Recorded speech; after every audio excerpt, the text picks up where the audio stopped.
We're live. Hotep. Greetings. Happy Monday. Everybody. Happy Monday in the week of Janame and Thanksgiving holiday. Hope everyone is well. We're very excited. It's the family holiday. And we are here. Acoma House Initiative.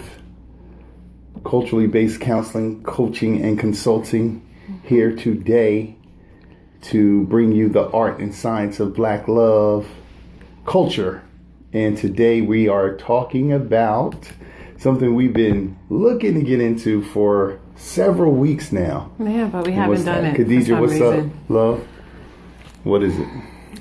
Colorism. Colorism. In relationships. Doom.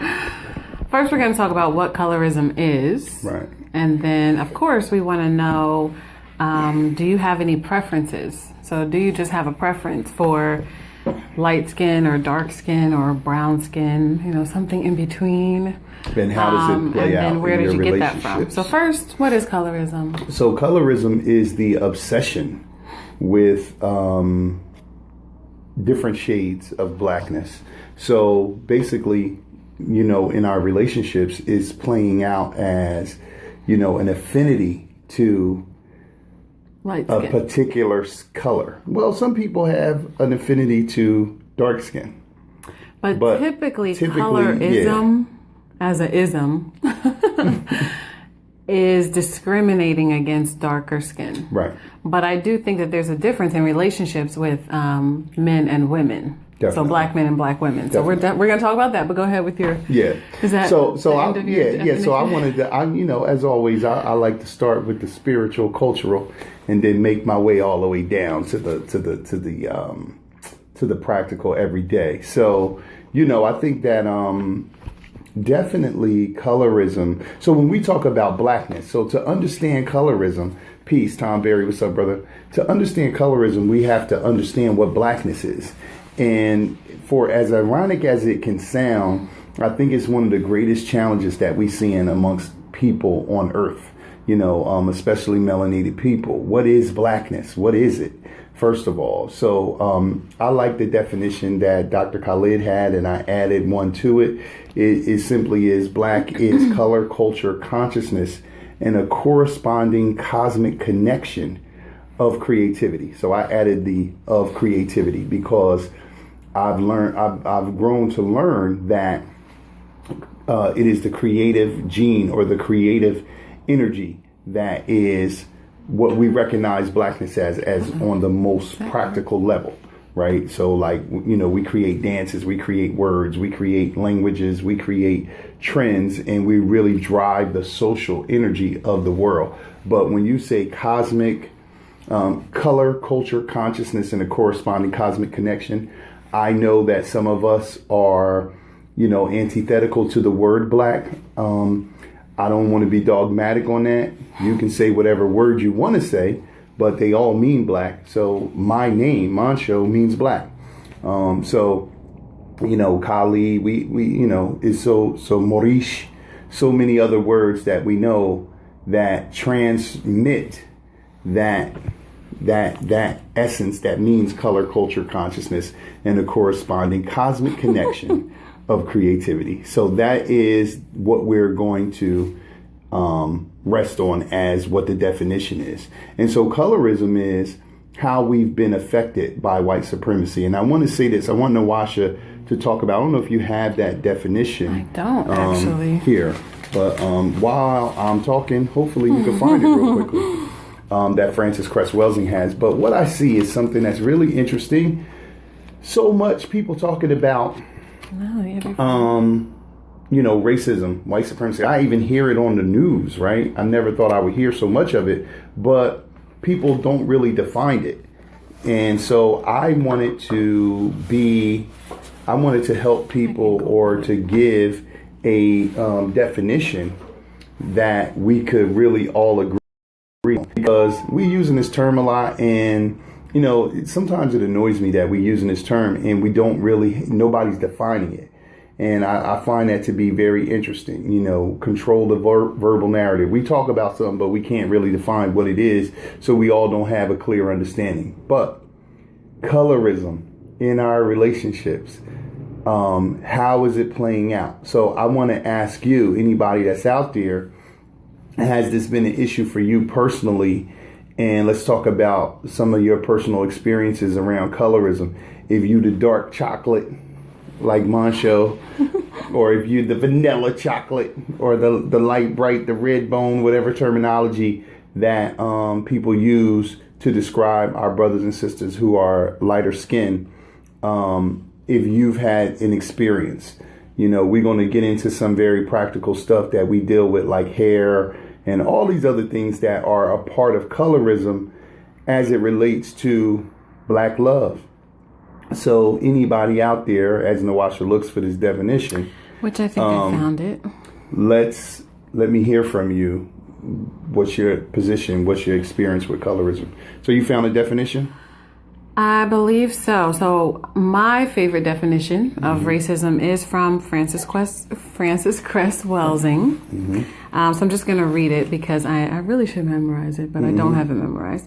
So racism, or white supremacy, is the local and global power system and dynamic structured and maintained by persons who classify themselves as white, whether consciously or subconsciously determined, which consists of patterns of perception, logic, symbol formation, thought, speech, action, and emotional response, as conducted simultaneously in all areas of people activity: economics, education, entertainment, labor, law, politics, religion, sex, and war, for the ultimate purpose of white genetic survival and to prevent white genetic annihilation on planet Earth, a planet upon which the vast majority of people are classified as non-white, black, brown, red, and yellow by white-skinned people, and all of the non-white people are genetically dominant in terms of skin coloration compared to the genetic recessive white-skinned people. So that definition is amazing. So what does that mean? There's so many commas in that.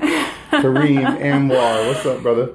But I love this definition of racism because it is extremely thorough, right? So that was extremely thorough. But the idea of patterns of perception, so we were just talking about perception. What is perception really? What is consciousness? So that's in what Montsho just talked about when you're talking about what blackness is. But what is consciousness actually? Right. How we are perceiving things is really through our 7 senses. So when you say that there are patterns of perception, I think that really comes into play with colorism, right? Because we talked about it. People make reference to it a lot, right? Because I think because I'm lighter than Montsho, right. Or my hair is different from his. Right. So I think that people sometimes make reference to it, right. And it hasn't been an issue in our relationship. Right. So, I don't think we've ever, prior to people talking about it, I don't think we've ever even had a conversation about it. We actually didn't. In 17 years. Believe it or not, black people, we have never even really had the conversation. And I don't think that looking at who Montsho has dated and been in committed relationships with, right, that you would see that there's some type of pattern where everyone looks like me. Right. Or people that I've been with where everyone looks like Montsho. So I think that people do have their preference, and we want to know if you have a preference because we really want to talk about where that comes from. So even though we haven't talked about it, other people have talked about it and say, hey, have you ever noticed, or let me does tell anybody you this story. ever say? Let me tell you this story, right? We had interaction with a colleague, right, in a professional setting, right? This like blew my mind. This was in 2016, right? I think this was in 2016. Musai, what's up, bro? And the person said to me, so I saw the person's name, their last name. So they're in the Mercer County area, and I saw the last name, and I said, oh, do you know this person? And I said, oh, you have this last name. Do you know this person with the same last name? She was like, oh, yeah, that's my family members. Oh, I was like, so are you related to XYZ with that last name? She said, yeah. I said, oh. She said, yeah, that's my cousin. I said, I used to have the biggest crush on your cousin. Like, we really liked each other, but we never hooked up, right? So it just so happens, and she out there, she might be watching tonight. It just so happens that her cousin is a light-skinned woman, right? I don't know if she's as light as you, but she's definitely lighter than me. And so she was like, oh yeah, I was like, so yeah, me and your cousin, we was big on each other, man. We liked each other a lot, but we just never got together, never hooked up. We expressed it to one another, but we was never able to synchronize our lives and really hook up. And so she said, oh yeah, so you just got a type. Because I'm looking at your wife and I'm looking, I know what my cousin looked like. And I'm like, that was the first time anybody ever said anything like that to me. And I was like, I didn't even respond because of what we were caught up in, but it sunk in later. And I thought about it and I was like, dag, what I really see is that people project their issues around colorism. Because I've dated many, many women. My first love, I don't want to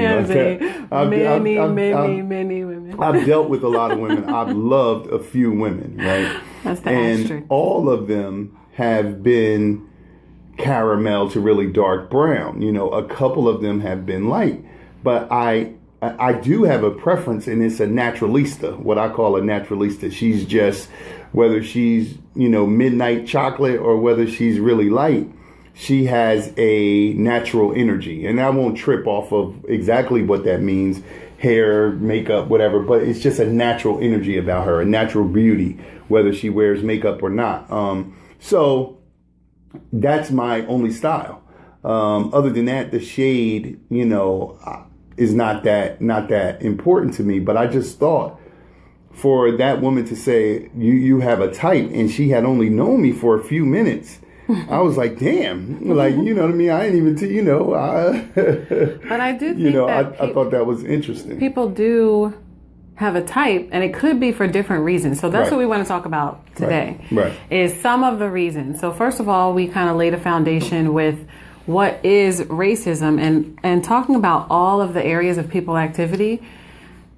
Oh, you Goddess sometimes Karen know, we hear about things like the doll test, or, my grandmother definitely told me about the paper bag test when she was younger. Like, they really would, say, are you, lighter than the paper bag? You can come in. If you're darker than the paper bag, you can't.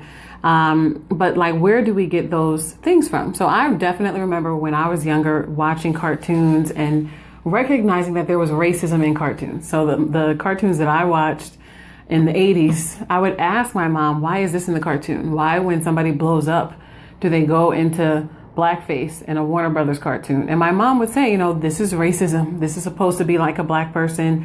And I was really, they were older cartoons, but what I realized is that really has never stopped. It's not so blatant, I would say, but we were just talking about a couple of cartoon movies. Modern day cartoons, right. That are fairly recent in the last 20 years, where you can see on television and in movies catered to children that darkness is evil. So I made a good point. And whiteness, the closer you are to white, is more beautiful and more pure and more desired. Right. So by the time we are dating, sometimes you have a preference or you have a heart calling, and we talk about that all the time, because you're following your heart if you're looking for your soulmate. Right. But sometimes your preference is not you following your heart, it's a pre-programmed type of preference. Right. And so go ahead.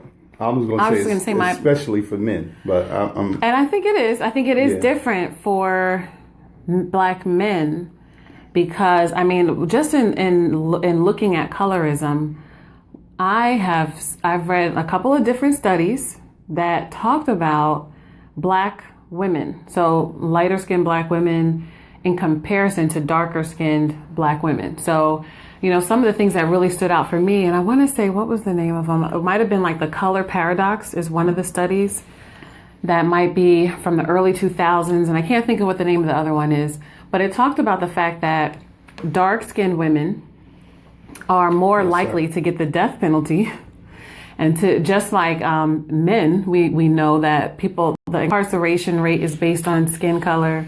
Right. But even in blackness, so Musai, I'm getting locked up for that thing we did in New York, and you not. Even though you did it, blackness, the shade that you are, you have a greater chance of having a harsher sentence. Right. Even when it comes to, we recognize that you are black, but it's now just the blacker that you look to us deserves more punishment. But another one that I thought was really interesting, so this is black women being incarcerated for longer amounts of time. And then the idea that even the marriage rate is different for light-skinned women and dark-skinned women. Now that's this interesting. That's interesting. You know, it depends on who does a study and who they actually interview and who they poll. So every time I read something about a study, I know it's limited. Right. But I thought that the conversation, even amongst a group of people who are supposed to be just a sample, it was about a 15% difference that if you were lighter skinned, you had a better chance of being married. So I think that's really interesting for women. I found that those things are interesting. But for choosing a man, I know that most women that I know, black women, say that they prefer dark-skinned men. And I think, you know, my mom is my complexion, and my dad is dark-skinned. So my mom actually told me when I was younger, Lacey, that she chose a dark-skinned man because she did not want light-skinned children, because she had a hard time being called high yellow, red bone, all these other types of names. And she was like, I don't want that for my children. I'm going with the blackest man that I can find.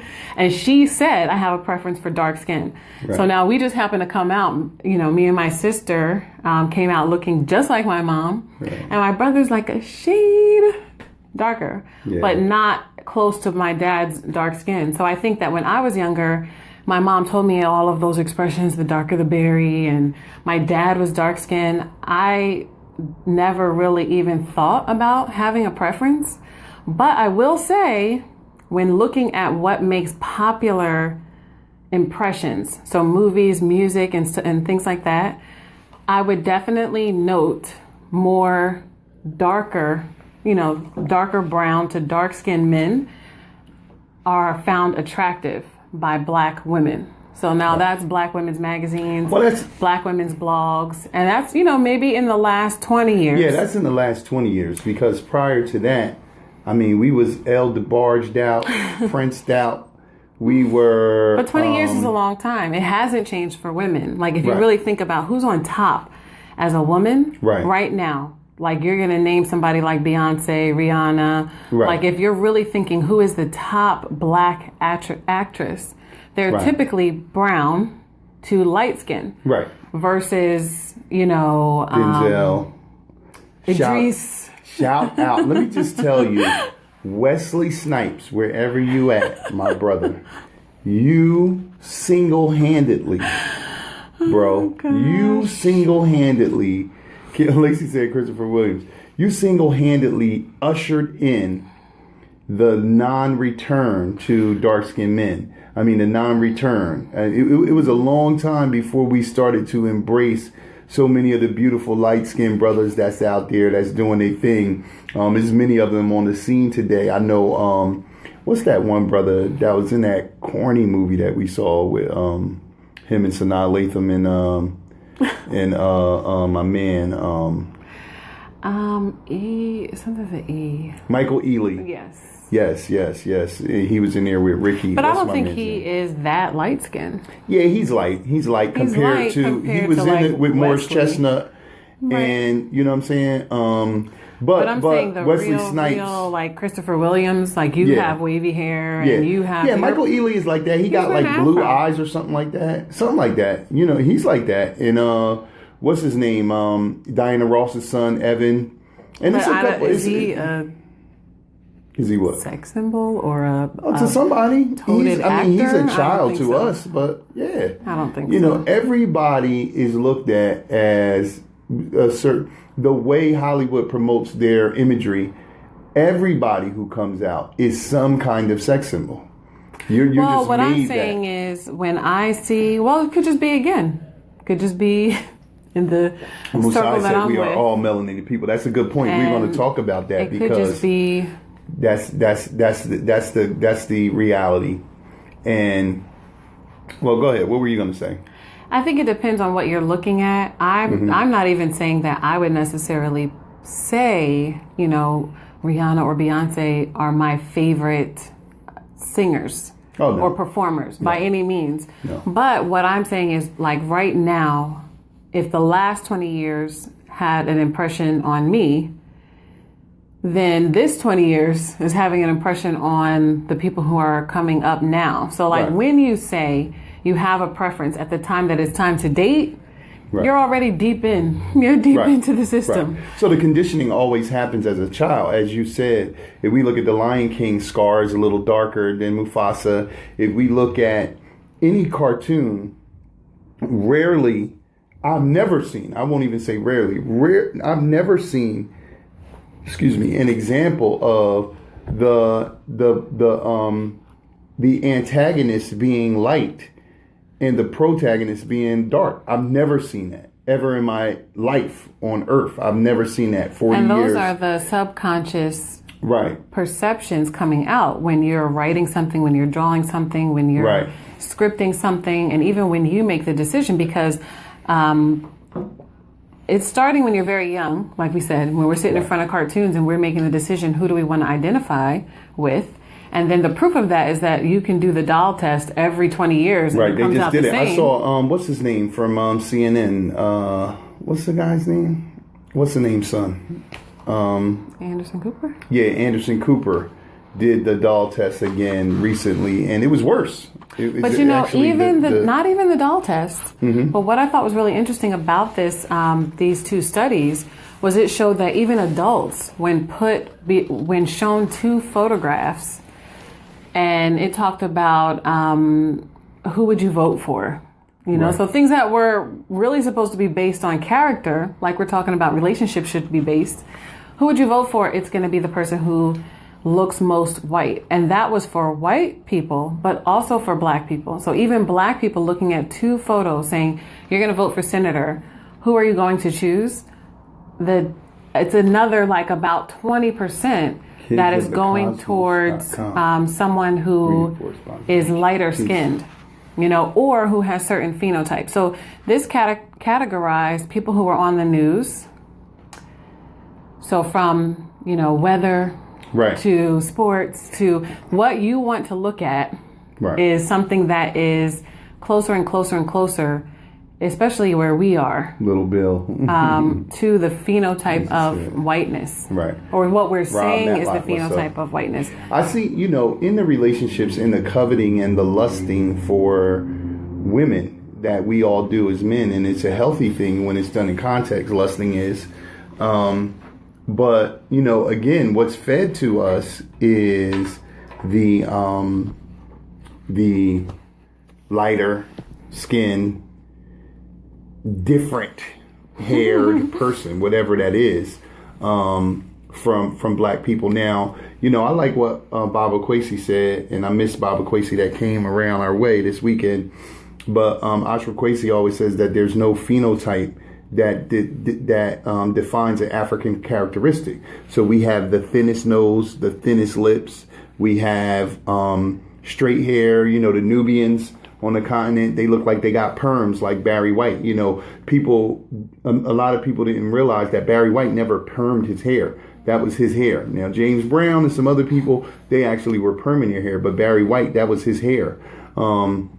So, we see straight hair, kinky hair, we see curly hair, we see thin noses, big lips, prognathous jaw, and a non-prognathous jaw in the African phenotype. So there is no one characteristic that defines blackness. And especially if you travel around the world, you will begin to see that black people look like all kind of stuff. We talk about hair, we talk about a particular nose structure, we talk about a particular lips, but even that, all of the phenotypic things come second to shade, because in the system of racism, white supremacy, white is right And the closer you get to whiteness, the better off you are in a society under their system. So now Neely Fuller, who is a cohort or the mentor, if you will, of Frances Cress Welsing, who wrote this book, one of the, I think that ISIS Papers is one of the top 10 books that you have to read in your life. This book, you have to read this book if you intend to understand race in the world. You have to read that book. If you don't read that book, you really don't understand what racism is and why it exists. You don't understand. I know when I'm talking to a person who has read that book, and I know when I'm talking to a person who has not read that book, because you don't have a context for what even racism is. And like I said before, a lot of people talking about it on the news and stuff. I hear white people talking about taking down white supremacy. And I'm like, really? That's interesting, because white supremacy is what has you in a position to say that we taking down white supremacy. So that's a really interesting thing. But it's a popular conversation. But it's a popular conversation. But like so many things, the trick is, let's talk about it, but let's only go surface deep. So we're talking about something that we never define.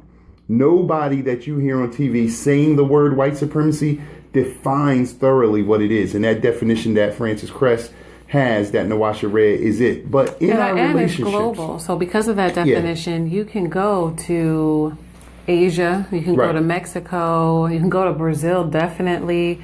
And what you'll see is that people are buying skin bleaching creams. So, and that's a big industry. It was originally an industry for women, again, because the fair-skinned woman is really what's being sought after for marriage and those types of things. But now even men are using bleaching cream. So people are going to risk, mercury poisoning and a lot of other things.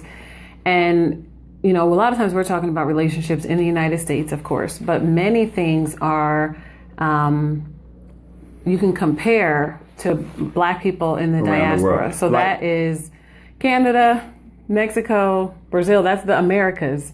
Definitely the islands. And Europe and Asia and Australia. So everywhere you go, there is this idea of colorism because of the definition that we were reading. That's why I think it's the most thorough, because it really talks about what it is, how it's happening, and why it's happening all in one definition. Right. But we still didn't see, I didn't notice if anybody said they have a preference for light skin or dark skin, and if they ever thought about where it comes from. Sometimes you might just get the preference from your first love. Right. And then that sets the barometer. My first love was blue-black. She looked like this right here. She was black. Ifatunde, what's up, brother? Much love to you. What was your first love? What do you look like? My first love, the first person I ever had a crush on, I would say was like white Latino. So he was Cuban, but was not as dark as me. That was the person that I thought, this person is great, and I, thought about. That was probably like maybe junior high, freshman in high school. But the first person that I ever really loved, that I thought I was going to marry, was brown skin. And I just thought, this person is gorgeous and beautiful. And, they still are not dark skinned like my dad, but I just thought that I was just amazed by the way that they looked. But I never, in my mind, I know women who have said, I only date lighter skinned men that have a certain kind of hair. I'm going for the mixed kids blog or the IG account. But I also know women who are saying I'm only into dark skinned men. And I think that it's interesting to know where your preference comes from, because we always talk about doing your strategy for a soulmate. Really getting a strategy for where your complement is. But a lot of times people are giving superficial criteria. Right. So when you're really talking about a complement to your personality, yes, there is a color wheel and there's compliments. Right. And you can say yellow and purple are on the opposite spectrums of the color wheel.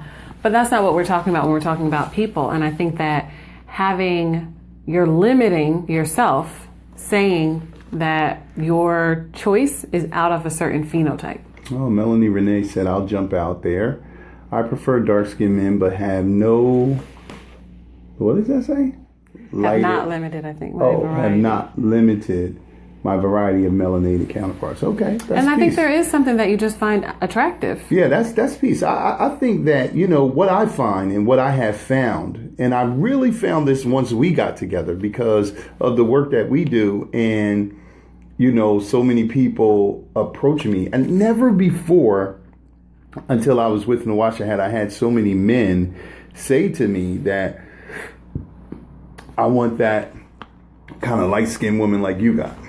And, I think that sometimes because of so many of the stigmas, there is people who have a light skin preference, if that's what you have. They're never like I thought that was dope that Melanie said that, but I rarely hear the person jump out in the public forum and say, I prefer light skinned people.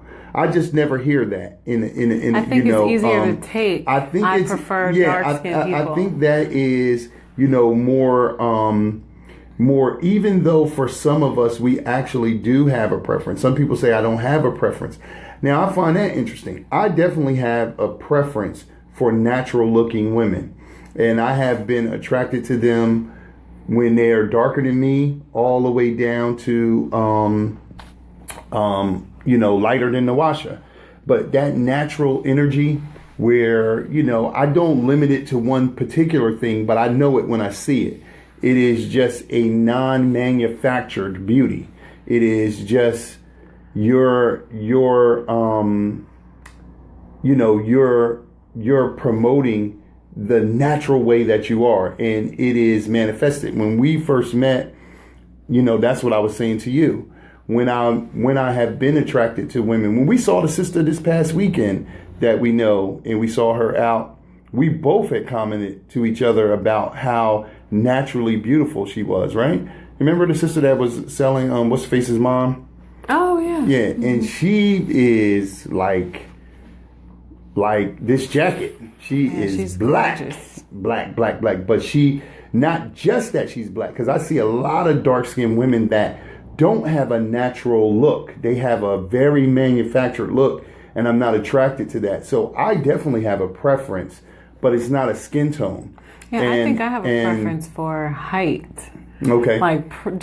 Even though I have dated people who are my height and a little bit shorter. So I'm 5'10", and just being, I think, self-conscious with heels on, she's about 6'5". that. I was self-conscious when I was younger because I've been 5'10" since I was like in the 7th grade or so. Right. I've been 5'8" in the 7th grade, 5'10" by the 8th, 9th grade. Right. So my preference has been to be with someone who is my height or taller. Right. But I have gone out with people who have dated. Actually, that my first love that I was talking about was shorter than me. Yeah, you look shorter. You look shorter, B. But we still love you, though. That was definitely like, I wanted to have that preference. Like, I'm 5'10", I want to be able to wear heels, and I don't want to be self-conscious. But I know many women who are my height and taller who date men that are shorter than them with no problem. So I think that, again, like, some of the preferences are coming from almost like you're not comfortable, or I want to say almost like a character flaw. So if I'm saying, hey, there's a great man, but he's said, wow, you 5'10"? Yeah, we giants, man. When we be meeting y'all in person, we've yet to meet someone our height. Is anybody in our Facebook friendship our height? I'm 6'3", so Nwasha's 6 feet easily. She's saying 5'10", but she's really 6 feet. So, we just big when you see us, when you meet us in person. But what's that there? Yeah, I think that this is really interesting too. Like, what are the derogatory terms that are used when it comes to skin tone? Because we're kind of talking about family last week, and we're talking about it a little bit this week, and we're going to keep talking about it because it's the holiday season. But when your family gets together, is there like, a preference? So sometimes you can see that siblings with the same parents come out with different skin tones, and it's talked about in the family. So you as a person, like whether it's your friend group, which I definitely heard things at school about people who were darker skin and lighter skin, people who, even Latinos, because my father is dark skinned, but he's from Puerto Rico. Latinos have this like hierarchy with hair. So like you can go from you have an afro to you have straight hair, and then even if you have darker skin but straight hair, there's like a hierarchy for the preference of that particular phenotype. Hierarchy that leans toward racism, white supremacy. And we see it. Nwasha has a term that we say, if you've ever seen us present anywhere, we often start off and say, Ethiopian Kundalini says... Somebody gave their height. Is that a man, or are you a man or a woman? Man. Oh, okay. Oh, that don't count, bro. You 5'10". Good, but that's good, though. It's good for you to be tall, taller. But, I think that we are seeing this across the globe. So, especially in the Latino community, Nwasha has this saying that she says, everybody wants to be black, but nobody wants to be black, especially black people. And what does that mean? Everybody wants to be black when it comes to pop culture, Jay-Z, Beyonce, whatever, hip hop, whatever trend is popping. Everybody wants to demonstrate their blackness, but or their affinity or love for it. But nobody wants to be black when it comes to spirituality, culture, or the political essence of being black. And most especially black people who are most victimized by racism, white supremacy. So everybody wants to be black, but nobody want to be black, especially black people. But that's the superficial again. Like, it's cool. Right. It's, it's great to be black, even for white people. Like, white people will say, I'm just the white guy. I don't want to be white. Right. Like when it comes to, they say that to me a lot. What's accepted in a social exchange, because there's they make fun of the whiteness on. We know that whiteness until it comes time for the political whiteness is causing conflict. Right. So I think that no one really wants to align with that. But I see it all the time, and I know I have said this on a live. I see it all the time because of how I work. That Latinos who are darker than me will not check that they're black on applications. So I work in a college setting. They're going to put race and ethnicity. A lot of times Latinos put, I'm Latino, I'm Hispanic of some kind, depending on what the application says, but we'll skip over the race in order to just go to the ethnicity. And I think that is, is speaking to racism and colorism, because you're, like I said, you're darker than me. So I would definitely consider myself a black woman. But even when I explain, as another person who has a parent from the Caribbean, from the islands, who speaks Spanish, you are still a black person. So you're either white or you're not. You're either black or you're not. So when you're classifying yourself, I think it's interesting that we want to still lean towards whiteness when it's time for applications, and it's time, like Montsho said, for the politics of it all or the finances of it all. But when it is, they also, I noticed a lot of my younger students don't want to put white. So there's this, I don't want to align with whiteness, but I don't want to really put myself in the category of blackness. So you have this unspoken selection criteria when it comes to a lot of things, but it's really affecting your relationship, especially if you have children and you pass those derogatory things on to your children, or you just don't notice. We say self-reflection in our house for dolls and toys and books and the types of things that our daughters use. But if you just don't notice what's on the movie, that really subtle change in this character is bad and evil, so they have to be a shade darker, even if they are not real. So even if they are not people, even if they are not human per se on the cartoon, they still have to come out that shade or two darker in order to be bad. Let me back up and just say culturally around the world, we see this in the Latino culture. It makes me sick with the, I don't really see it from Haitians, but some people that's from Jamaica, I see it. That the double consciousness of W.E.B. Du Bois, that's right, Ifatunde. I see it where so many black people from the islands want to identify with their nationality as a race. So if it would be the equivalent of me going around saying I'm an American, which I would never say, but unless I need to use it for something. But because the fact that you come from an island is not your race, and I think that it's absurd that we have so many people, so many black people that identify with nationality. And I personally see it the most coming from the islands. So I see it from the Costa Rica, Puerto Rico, Dominican Republic, running like hell from being black, and we know you black. And then I see it in the, Jamaica, where people are saying, I'm not black, I'm Jamaican. It's absurd. But we see it in India, who has some of the blackest human beings on earth. They make me look like Nwasha's complexion, how dark they are. And they are quick to say, Mnet Blick, Mnet Blick. They want to tell you all day how they're not black, when we know that India has the largest group of black people outside of the African continent.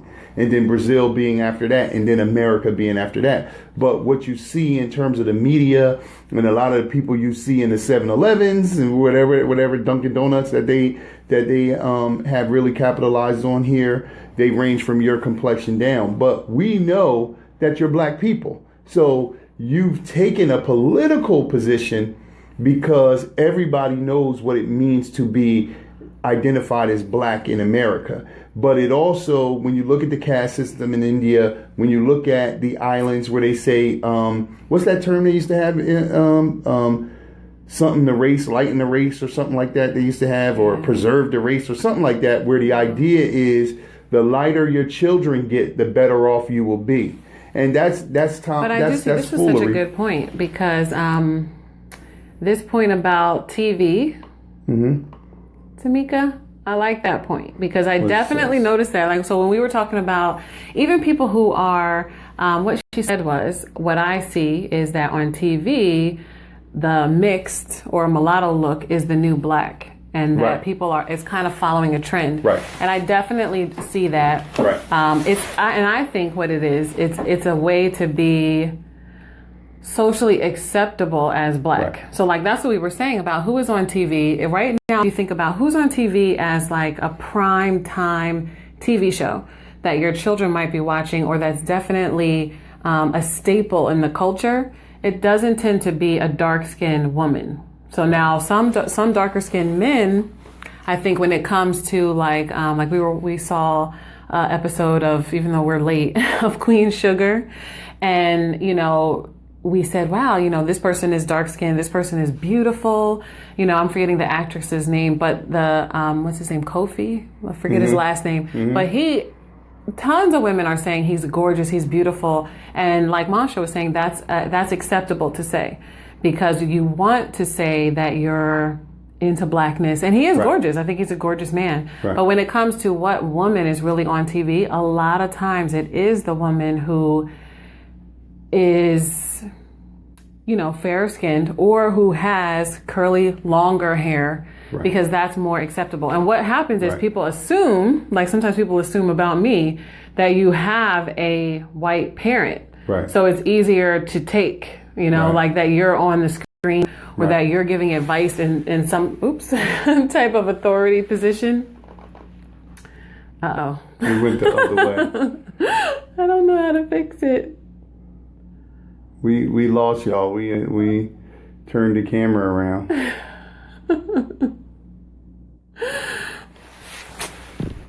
Beats me.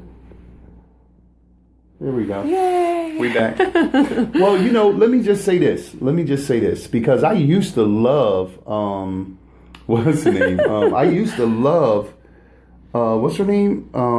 Ross. Tracy Ellis Ross on Girlfriends. I don't particularly like her on Blackish. I used to love the way she looked. She was one of my favorite black actresses out there. Something about the energy that I see on Blackish, she doesn't captivate me at all. And it's not just the being the mother energy versus being a single woman, That's because his last I name, loved Felicia Rashad and different people who played the mother. I actually stopped watching Fresh Prince when the original Aunt Viv left, because I loved her.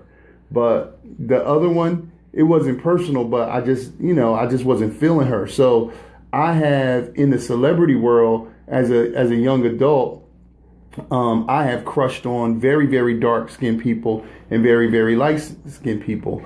And openly, but what I found is that, a lot of times when people have, when I would say that I'm really crushing on somebody really, really dark or somebody really, really light, the person that I'm talking to would oftentimes talk about how I'm dark. And so it's either you're looking for the light-skinned woman or you just like her because she's black. So I think that is really, really interesting, because there is, like I said earlier, there is a projection a lot of times about our experience as dark skin or light skin that we put onto other people. And the reality is some people just don't have your experience, even though they might be the same shade or even though they might be a different shade. But when sometimes you do have the experience. Yeah, sometimes you have the same experience. Because I remember watching like Dark Girls and what's that?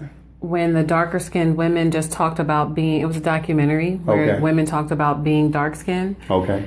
And then, I think they did a complimentary documentary about black women who were then lighter skinned. But the idea of an internal conflict within blackness, right, where you're saying because you are light skinned, you can't possibly have experienced this. Right. Or because you're dark skinned, you don't understand this. Right. So there are some things that you don't understand. Like, I don't know what it's like to be a dark-skinned woman and to have heard certain things, but I do know what it's like to be a woman and have heard the things that I would get as a light-skinned woman. So even as a girl, like we talked about, I had men say red bone, high yellow, like as an address, as though that was supposed to be attractive, So like I've been, red bone. That's old, which I used to be like, I don't get it. But it took me a while to be an adult to actually get what was happening. Right. But I knew that it was not a good thing, So again, it wasn't even a dear, a sweetie, a sweetheart. It wasn't even that. So I felt some type of way about hearing it, even though I didn't know where it was really coming from as a preteen. So I think that it is interesting when you are saying, there are some things that you just don't know, but that's everyone who has lived an individual life. I don't know what it's like to have lived your life. But there are other things that I think we're distracted by an internal, battle with each other instead of the overall conversation of racism or the true definition of racism. Problem is the overarching system, but the whole function of the system that Frances Cress talks about, we talked about her book, and Neely Fuller, is that racism has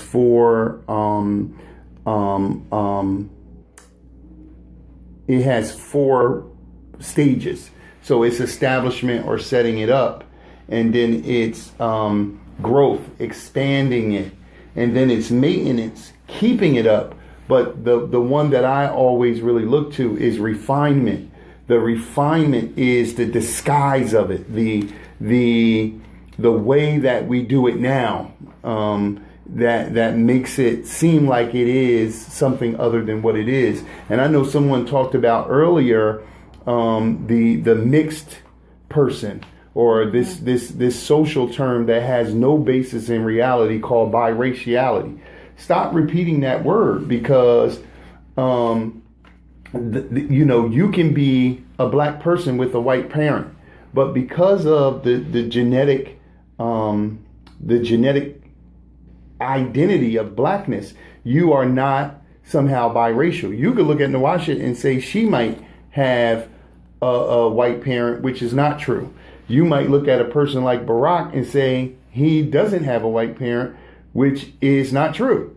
So you can't really look at us all the time and tell that. But at the same time, you can love your white mother, father, whomever it is, and still be a black person.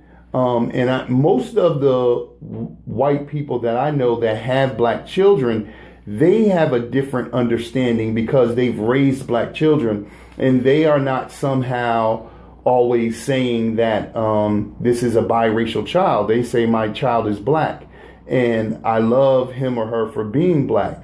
But we see now in this new generation, whatever pop culture calls this generation, whatever white people, when we say terms like pop culture, whatever white people call this generation now that they are controlling, they are infusing, and Frances Cress Welsing said that you will see, right before she made her transition last year, she was saying you will begin to see in the commercials black men with white women. And why that is important, because if we can condition into the psyche of the child that, nobody doesn't really love their mom unless you've had some traumatic experience. Everybody has an undying love for their mom. So if we can program a generation that says we're going to have adoration for our white mother, which becomes adoration for skin whiteness, while we're black or we have a black father, then we can kind of hold on. There was a time when black people, and we're still in that time, where black people who don't understand the cycles of time are trying their damnedest to hang on or to be included with whiteness. But at the same time, white people understand something genetically that is happening to them, being at minus birth rate and all the other things, the nature that they're challenging. So they are looking to extend themselves, and a part of extending themselves is this false identity of biraciality. It doesn't really exist scientifically. It doesn't really exist genetically, but it exists socially. So biracial is, I am black, but I want to include my white parent into my identity. So I'm just going to say that I am something that doesn't really exist. Now, when you get a bunch of people to agree with it, then it becomes real, but it's not actually true. And but that's phenomenology. That is a really great point, because it comes back to what is blackness. Right. Just true blackness in the universe. So what is universal blackness? So what I see sometimes is when people when someone knows that you have a white parent, someone questions your blackness. Then that's happening socially. But I've seen it with the Kaepernick memes. And again, that's not everybody, because he has a big afro. He's talking about drawing attention to something that happens to black men. So he said his friends or his family members. But a lot of times I see people say, well, you're not even really black. Like sometimes when someone knows something about you, when they think they know something about you. So I see it when even if it is somebody like Barack Obama, like you want to make a statement about whiteness, but only because you know something. If you just saw that person, you would just say they're black. And we all know that there are, 50 shades of blackness. Well, they say in the United States. 111 or 116 shades. Who's out there? Somebody out there who knows that number. I'm sure one of my friends out there, I see Musai, out there, any insight on that? But I know it's like 111, 113 or 116 that they say are black. But I want to talk about what the ancients say is black and not black, but I'll let you finish that point. So, that was the point. Oh, okay. So, is that why are you, I understand, like what Montsho just said, about you are questioning, you're questioning someone's allegiance to again, like political idea or a spiritual idea. But then the social idea is something different. So truly, when we're talking about an original or indigenous concept of blackness, you're talking about all things. So you're not separating spiritual from political or social. You're saying that this is what we are, and because of that, this is how we create, how we interact with the earth, with each other, with the universe again. You know, like this is what we're kind of picking and choosing what conversation we want to have. So if it's aesthetics, we're saying, okay, this is okay. I like this. I think this is exotic. You know, I think that this is somehow different, and that's what I want to lay claim to. But then when we want to question someone's politics, we say, hey, well, you know, they have a white mom or they have a white dad. And that somehow, I see a lot of times people say, you're not a real black woman or you're not a real black man. Right. I definitely see that. I see it a lot of times directed at the women. I don't personally see it directed at you, but women who look like you know, our good friend Zaza and many others who happens to have a white parent, you know, and many others that I know that are out there that get that kind of flack. And, you know, a lot of times when I see it, I decode it, you know, because your intelligence is your ability to decode your reality and use it to your benefit, as Francis Cress also taught us. I decode it as misogyny that is, you know, shielded or disguised as race relevancy. Because when I look historically at the culturally conscious collective of black men who I hear saying that kind of stuff, you know, we've had many, many, many great men that have come amongst us, like the Malcolms, like the Huey P. Newtons, like the Minister Farrakhan's, and like the seventh Mahdi that came to us and was really teaching us about blackness and whiteness, who had a black and white parent in Master Farrar Muhammad. So when we see that, you know, I don't always hear that kind of angst toward them, but I do hear it, you know, maybe I just notice it more to women. And I think that it's a kind of disguised misogyny. You'll do anything to diss on a sister. So definitely her complexion, because even though those lighter women get that, those dark-skinned women get that as well from them same types. You know what I mean? And I know growing up for me and some of the dark-skinned people that I knew, you know, like when we going back and forth, or if I'm beating you in a game, or we going back and forth with the dozens we cracking and shit, the final thing is you black.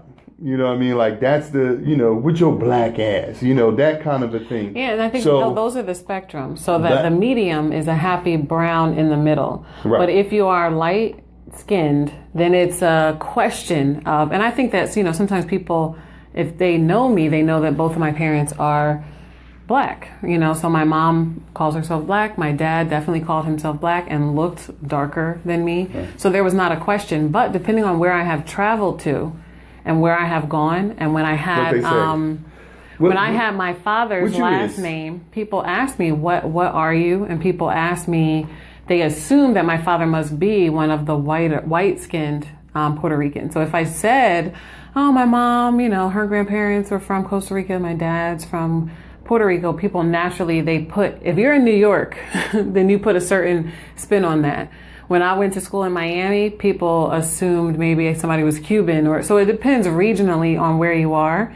I'm also tall, so people didn't assume that I was Costa Rican or Mexican, even though I was, because that's a stereotype that you'd be more petite. But I do think it's interesting because then there's the you're not black. So you can't insert yourself into a conversation about blackness if you're not black enough. So the criteria is either you can be too black and that ends the conversation, or you're not black enough to even be in the conversation. So nobody wants to hear what you have to say. You don't have anything to contribute because you don't really know a black experience. So I see that with women to other women is let's not go with the ambiguous, we want something that's like really, really black. And like we said, there is no one phenotype for blackness, but you're saying, I don't like that this person married a light-skinned woman. Right. I don't like that this person, looks this way or talks this way. When we look at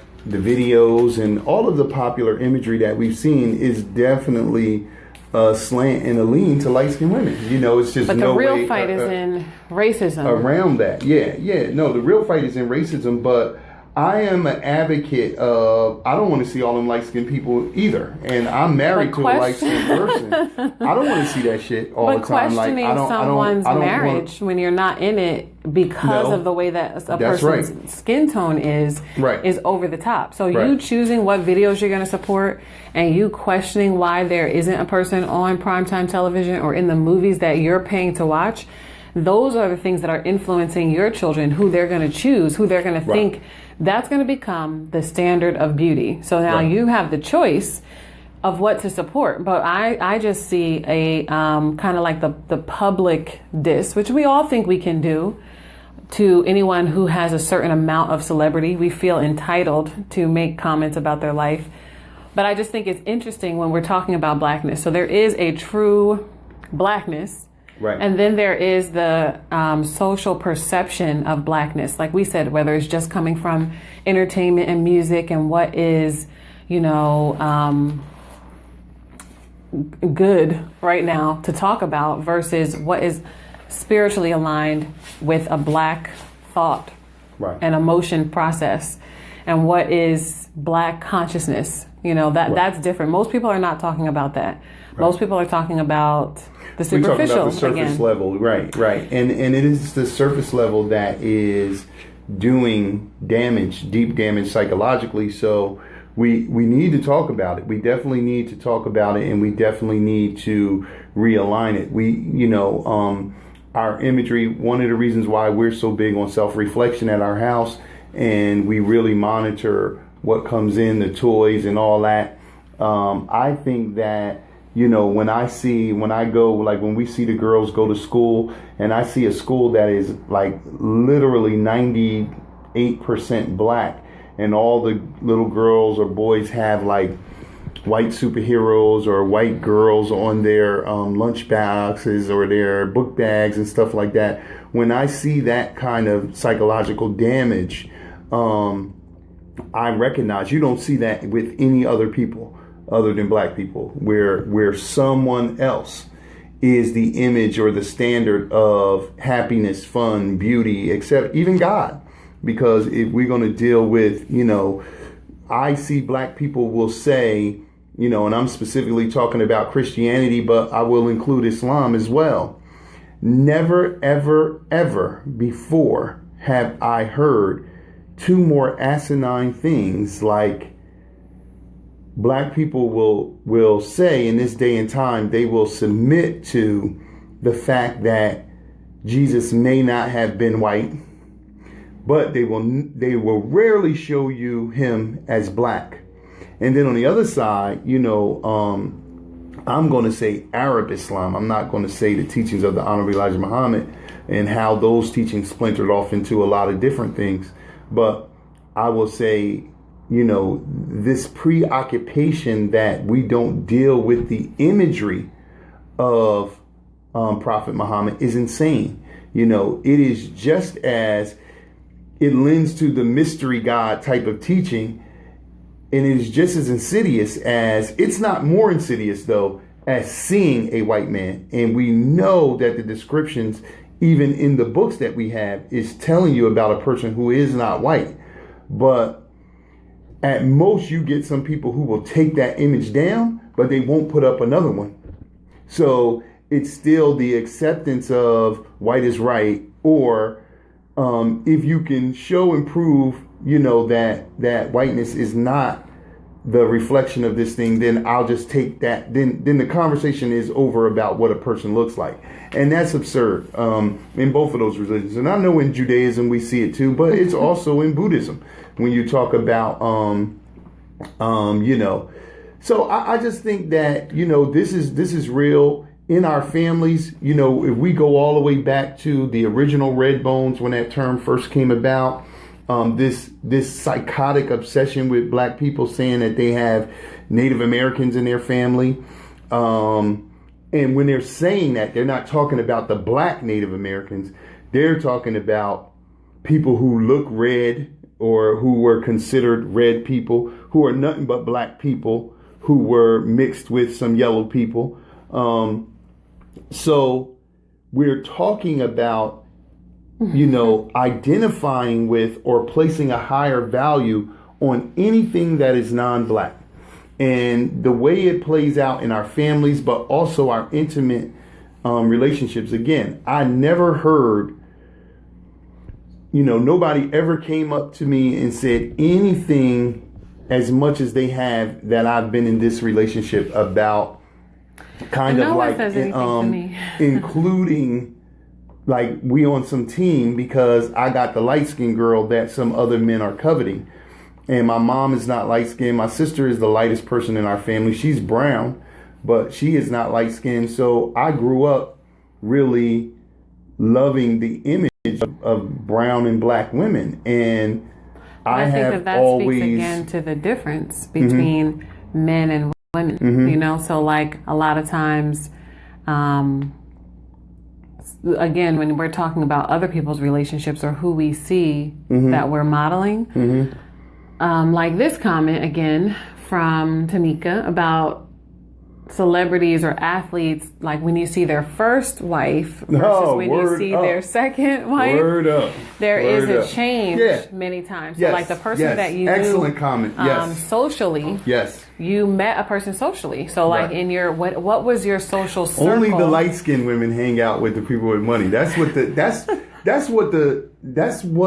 message seems to be. When it is time to have another set of children or to have your children, then it becomes like, again, you're going for the Eddie Murphy, exotic Michael look. Jordan. They went all the way. Jamie Foxx now has been with Tom Cruise's ex-wife for like 4 or 5 years. We're finding out. I mean, it's absurd. It's disgusting. Like I love them, but I hate that. And but yeah, we definitely saw it. Now when I was growing up, growing up in the 70s and 80s, being over 40, there wasn't it was Jane Kennedy. Who else out there? Vanessa Williams, who I loved, when she came out. I loved Jane Kennedy too. Rosalind Cash. It was a lot of them. And most of them were always light-skinned. And we didn't start seeing dark-skinned women until the late 80s. I don't remember. Kevin Hart. I don't remember a person who was dark-skinned on primetime, except for Will Smith's mom on that show. I don't remember another. Somebody help me out there. I didn't watch like Urkel and 227, like whatever that show. I didn't watch that stuff, so I don't know who was the characters on that, but I don't remember a dark-skinned mother in the 80s or 90s on television. So this is really this is really important. Weezy. No, this is really important because this is why I'm saying this is how our if you can't think of one value system exactly was coming across. You know what I mean? So when it comes to the loving mother nurturing roles, and this is who is beautiful, this is who ends up on the cover of magazines, this is who, especially now, this is who gets endorsements also. So now you're going to see a person that is known for singing or acting spin off into a sponsorship for other things. So now if you're going through the aisle of a store or you're watching a commercial, those Family become Matters. All of the people. What show was that? That's the one that you're talking about. You said I didn't watch Urkel and that's Urkel and them? That's Family Matters. I never knew what the name of that show was. That just looked corny to me. I never watched him. But okay. Okay. So to wrap it up. Yeah, so I mean, what we're talking about here is how does this play out in your intimate relationship? So those of you who are out there who are in an intimate relationship where you are two dark-skinned people, or you are two light-skinned people in an intimate relationship, or you are like Nwasha and I, where you are one is dark and one is light. Does is it different if the man is light and the woman is light? Because I remember, I think Wesley Snipes verbalized in one line that scene with Christopher Williams in New Jack City, "Never liked you anyway, you pretty mother." That right there was the testimony of a whole generation. There really wasn't a dude in the street culture, in the even the pimp culture, that was respected who was light skinned. You know what I mean? It was always seen or synonymous with femininity. So the lighter you were, one of my favorite lines KRS had on the Edutainment album was, "All I see is the light-skinned puppy trying hard to be Mr. Tuffy, when in fact you're Mr. Softy with the beige contacts on. Yo, you lost me. I ain't with it. Never was, never had. How could your son even call you dad?" That was the Goldie. Yeah, Goldie was one. But that was even the name Goldie comes from that. You know what I'm saying? That was the general consensus of the men on the street, is that the light skinned tough dude is kind of a joke, and if we was in prison, you would be my girlfriend, type of thing. That was the general consensus. Yeah, pretty Tony. So this is playing out for real in our relationships, and I think we need to really deal with it from the standpoint of our children. So we have this false biraciality coming in. We have we have a trend now. If you could really see it, we're in the Northeast, and I see it a lot on the news. A lot of the co-anchor women are dark-skinned women in the news, but she still isn't being lauded as the beautiful sex symbol that she is. So, we got a saying in Puerto Rico, "Where did your grandma come from?" Yeah, I could believe that. You know what I mean? So it's very, very important that we begin to understand what blackness is, really talk about the cultural ramifications of blackness, but then to really socially really deal with our own conditioning. Where does your conditioning come from? Where does your preferences come from when it comes to skin color? And the people who say that they don't have preferences, just look at your history. If you're of a certain age and you've been with two or more people, what do the majority of them look like? Are they and you might not even be able to say that, because it's not necessarily who you got. You know what I'm saying? It's who you want. You know what I mean? Sometimes, I happen to be a brother who I have gotten the sisters that I wanted. Thank you very much, black women, and I love you. But I have never really sought after somebody who I felt like I could not get. But I remember hearing brothers saying growing up that they felt like they couldn't be with this sister because they wasn't something enough. And every time I would look at her, she was light skinned, and that used to annoy me. So, so let's chop it up. So for the people who said that they have a preference, you might just want to think about, where it came from and why you have it, if it does even affect who you actually are dating. And then for the people who are not sure, you can just sit with it and say, if I had to pick right now who was really attractive or who I would go for, what would it be and why? So we're really just talking about uncovering some of the things that have happened to you from watching TV and hearing those derogatory things when you're younger and you're forming your beliefs for the first time. And now just really understanding, blackness. So like, even no matter what shade you are, aligning with blackness when it comes to your relationship, because that's really like the culture of black love. The culture of love from a black perspective is different. Right. So it's unique, it's different, it's the thing that creates.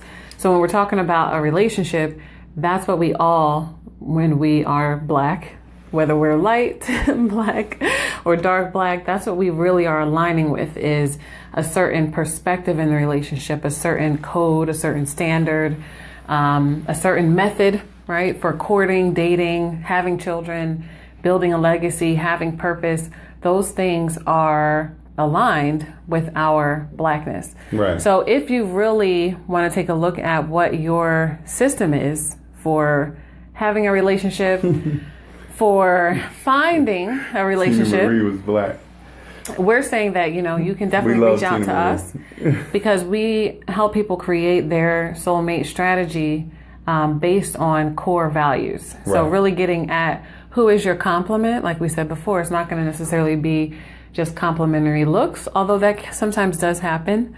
But it really is about who is the complement to who you actually are. So you don't want to just be picking something superficial and have your relationship be superficial. You really want to say, what are the deal breakers, as we say? Keep that in mind. And then what are you really striving for to complement in yourself? Keep that in mind. And then some of the other things that are preferences, even like we said, height, naturalness, those are things that you are actually physically attracted to. But it's just understanding, are you attracted to one thing or are you really now holding the other thing in a negative light? Right. And that's important to know. This symbol right here is an Adinkra symbol. It's the Funtu Meriku, Dinku Meriku. And what it represents is our unity in our diversity and our unity through our democracy. So it's, if you're familiar with it, you know what it is. If not, you will see that it's two alligators or two lizards that share a stomach. So what it shows is that they are connected, but they're unique. And I love that we use that symbol tonight. We got a lot of symbols around our house, but we use that symbol tonight to represent this conversation because it's very important that we understand from the ancient dynamic that, blackness is something spiritual. It is the creative gene that is implanted in us at conception. It's different than melanin. If you look to the ancients and what they teach, we really study the Dogon, Dengara, and the Botswana as the two tribes who never were enslaved. And so their information is very different than even a lot of stuff that you will see or hear on the African continent because they have never been enslaved. And so their information is very different. It's very pure. It's very, it's what I have the affinity to. And I love all the rest of the tribes and all the other stuff that exists there. But I'm just saying the distinction of them. And so the Dogon are very popular because of their cosmological science is definitely unparalleled in the universe or on this planet. But the Botswana are not as well known, but I don't think, but their information is parallel. And so what they talk about that actually makes you black is not your melanin.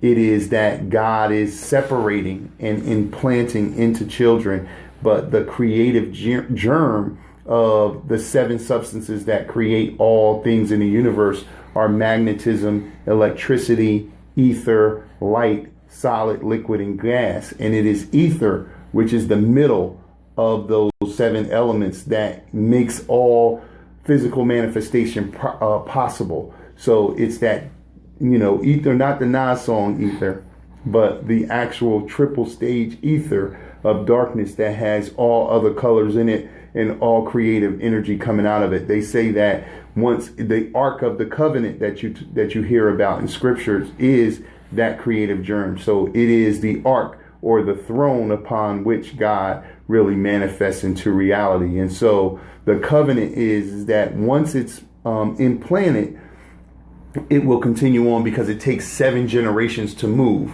remove. And I think we see this in European domination when they used to say that 1/8 or 1 drop of black blood makes you black. So we're taught plans for breeding out blackness for 7 generations. They said that you have to breed it out for 7 generations. In so Brazil, they understand in Australia, in Brazil, they understand plans this. for you. Yeah. This is why people were kidnapped. So even Right. Native Americans or indigenous people here, this is why people were really put into boarding schools Right. to be controlled Right. with who are you going to date next. Right.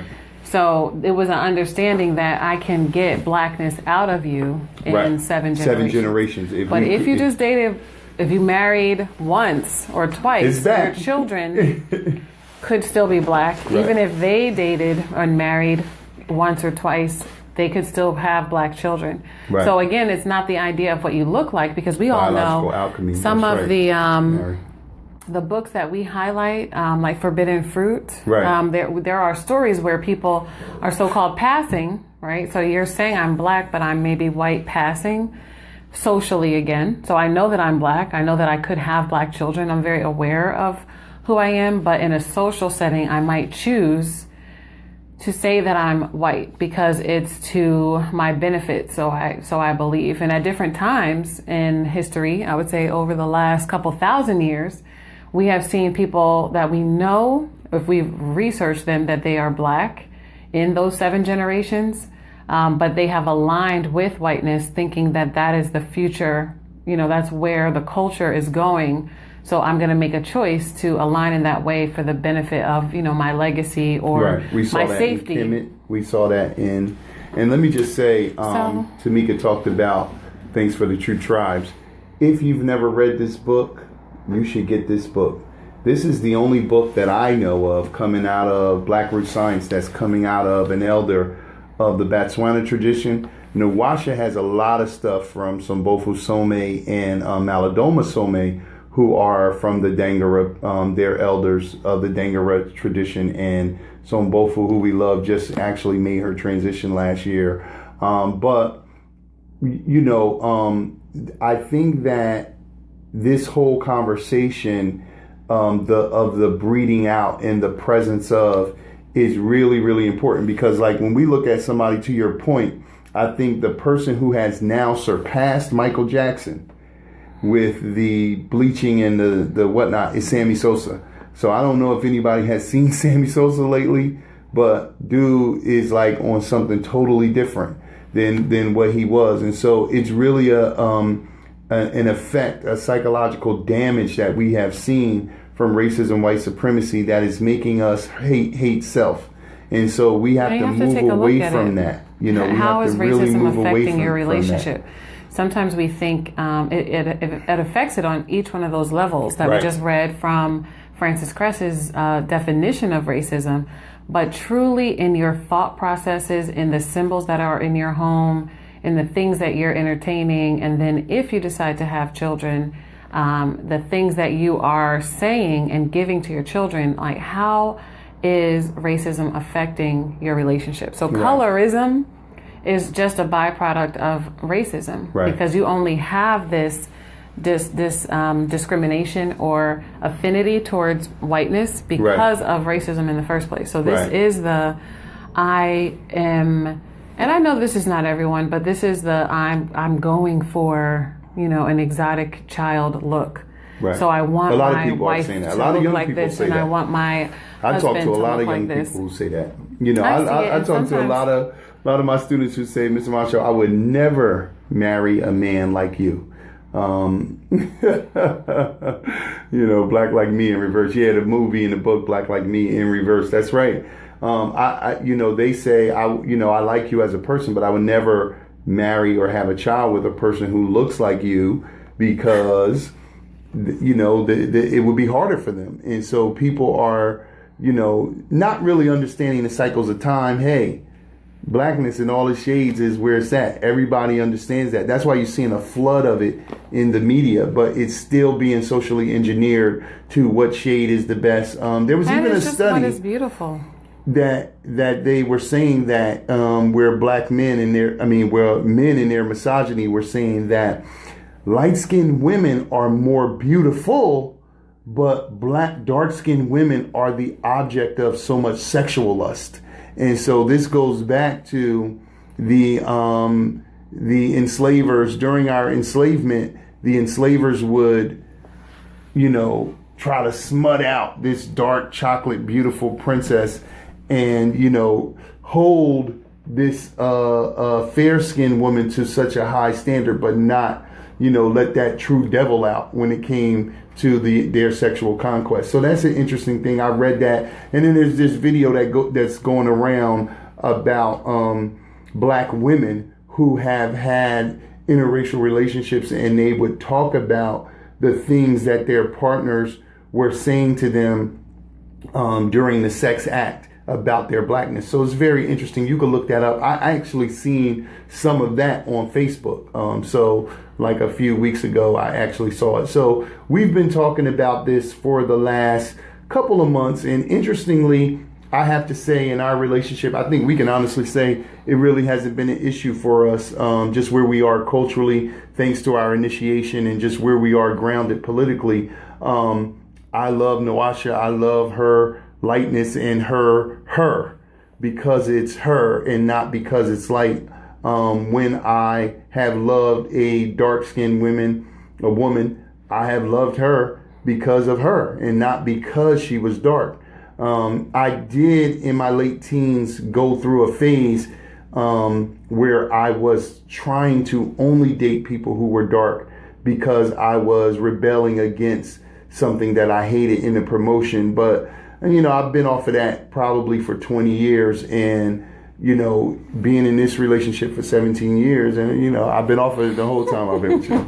So, so I got off of it right when I got with you. But so we want you to give us a call, or of course, send us a message, or go to bit.ly/soulmate strategy session to talk to us, schedule a time to just chat with us.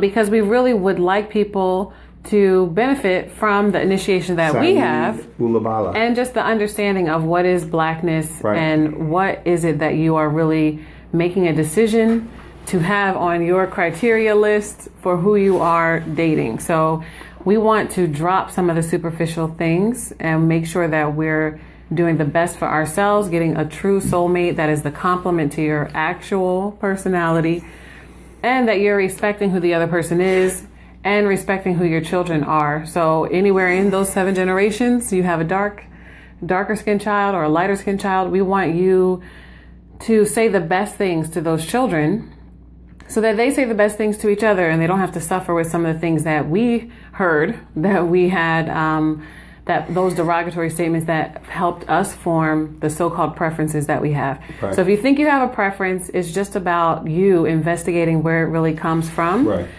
Is it social conditioning, or is it just that you have an affinity towards your first love, and that happens to be how that person looks? The idea is for us to really, like we said, shift to choosing someone based on character and your own character development, instead of getting caught up in, this kind of visual world that we're in right now. And just looking to create.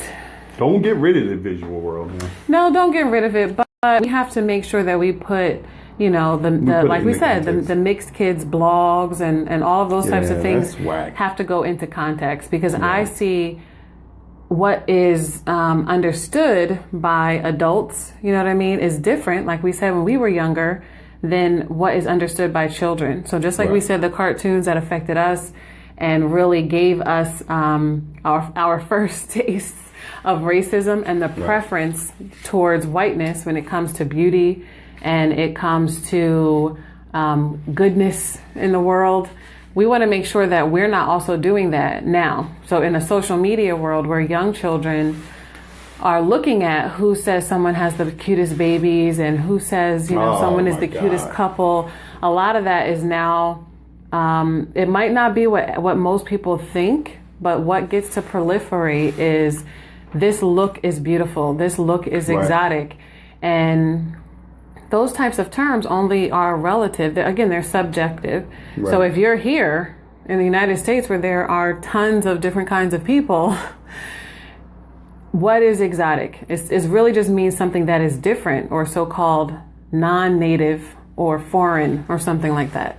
If you're someplace else, something else is going to be considered exotic. So I think that we just have to take a look at what we're promoting, what we're saying, especially when it comes to men and to women who are our superstars that we allow. Get that white man off your mental plane. But really take a look at how you can purge racism from your relationship. Brothers. So, and this is in the courting and the dating typically, but also when you're having your children. So we really want you to contact us. That's bit.ly/soulmate strategy session to talk to us about really having a strategy for finding your soulmate or keeping your soulmate or building a legacy with your soulmate. Right. I want all the brothers out there. I don't watch television, so tell me who's dope. What sisters that are out there, dark skin and light skin. I want to hear both. I know Tracy Ellis Ross is out there because I've seen Nwasha watching Blackish, and I used to love Tracy Ellis Ross, but I don't like her on this show. I don't something about I just don't, I still think she's beautiful, but I just don't like her. But who is out there that's banging? I want to know because I'm not really following at all. I don't get time to watch TV, and I don't like TV, so I don't really watch it. But so I would like to know that. I'm still big on Phyllis Yvonne Stickney, and I used to love Eddie Murphy's ex-wife. What's her name? Nicole Murphy. I just thought she was just so naturally beautiful. Somebody told me she had plastic surgery, though. I don't know about that, but I thought she was just beautiful. So anyway, from the extreme to the light to the dark, we all have value. We all are, holding our space and have manifested here for a divine purpose. So let's manifest that purpose in our intimate relationships. Let us come together on the basis of, let's build on the basis of substance, even if we came together off of a preference. If you honestly don't have a preference, I don't know how that's possible, but if you honestly don't have a preference, you don't. But if you honestly do, accept that somebody might have the opposite preference, and that's okay, as long as we're still living by a moral, ethical law that will allow us to nation build. And so, that's it. That's what we had to offer. We've been wanting to have this conversation for a long time because it has not been personally relevant for us, but it has been relevant in what people have said to us or said to me. She said they don't say nothing to her. No, I don't. No one has ever said anything to me about my color or Montsho's color in our relationship as we move around. But as a woman, I have seen the things that are about children or about your husband. Even now, like I saw a lot of, this is not colorism, but I saw a lot of things about Serena Williams getting married and what her daughter looks like compared to her and her sister. So there's like a conversation about what is a beautiful child. And we're still having the same conversation that we've been having about aligning more towards whiteness in order to be beautiful. So I think like it comes up in a conversation often in just the social conversation. So this is our group think and our group conversation, not personally for me and not in my relationship. But I definitely I follow a little bit of what, comes out in our social world, like so with social media, those kinds of conversations. And again, I know that that's not everyone out of the 7 billion people on the planet, or the 1.8 billion black people on the planet. I know that that's not the sum of our conversation, but it is interesting what gets to proliferate and what is popular on what we're calling social media. So when we're saying what is the social blackness versus the spiritual blackness, or political blackness or cultural blackness, I think it's relevant. And I find that we are having this conversation a lot as black people. Like, what does it really mean to be black? Who is black? And who is not black enough? So like, I think we're having that conversation. So it's interesting. I think it's good to take a look at where your ideas about relationships come from. Right. So that's it. Get this book. The Psychotech. Before we show a lot of books. Get this book, The Psychotechnology of Brainwashing by Chief Kwabena Asante. Is that his name? Yes. Dope book. And in that book, this is unrelated, but I got to say this. In that book, I know about 2-3 months ago, it was a lot of conversation about the Boy Scouts and the Girl Scouts and the gender bending and gender fluidity. In that book, Chief Asante breaks down how the Boy Scouts and Girl Scouts concept is stolen from Baden Powell by Baden Powell from the Zulu and the Ashanti. Really, really detailed information from the symbols to all of the stuff that they use, the handshake, all of that. It's really, really deep detail about who exactly gave them the information and how they stole it and then how they document it. And then Baden Powell created the Boy Scouts, and then he wrote a letter to his sister and she created the Girl Scouts. So it's the classic theft, but it really talks about the reprogramming of your mind. So colorism, reprogram your mind. Black is black.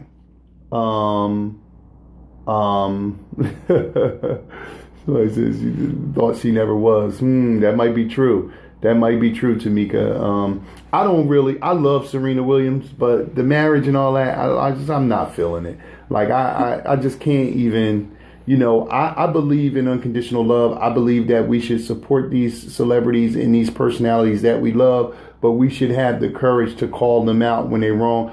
I don't really advocate those interracial relationships. And to me, when she did that, it just, in the celebration of it, just became disgusting to me. So I just stopped even, what I'm saying? So, but that's a whole nother conversation. So, anyway, the interracial concept is real. I mean, the colorism thing is real, and it is a byproduct of racism, white supremacy. We want you to reach out to us if you want to go deeper with the substantive relationship building, legacy building, love building.